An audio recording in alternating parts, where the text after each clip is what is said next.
अनूप राजा के भुलाई गइलू।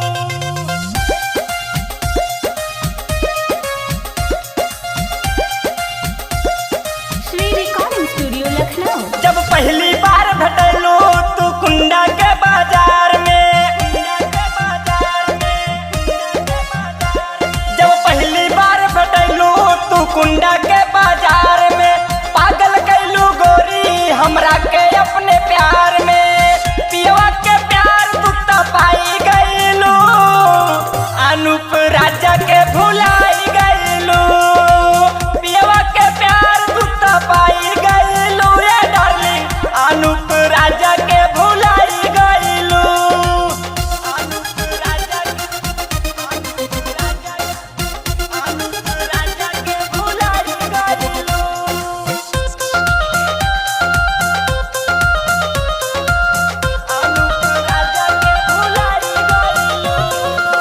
क्रिया का शाम रानी सब तोड़ दिहलू, काहे भुअलावा से मुँह मोड़ लिहलू, काहे भुअलावा से मुँह मोड़ लिहलू।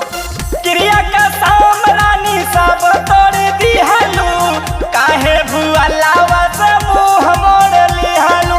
मीठ मीठ तू बात बता के हमरा के भरमैलू, चाहे रहे संगे हमरे कहाँ चली गइलू, कहवा तू जाके पराई गइलू ए डार्लिंग, अनूप राजा के भुलाई गइलू, पियवा के प्यार तू तो पाई गइलू ए डार्लिंग, अनूप राजा के भुलाई गइलू।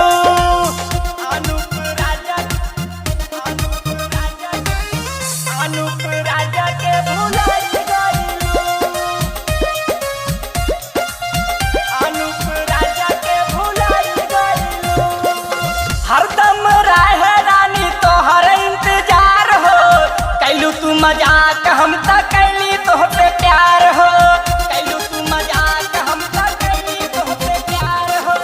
पहिले त कहत रहलू पास तोहरे आइब, रोके नाही पा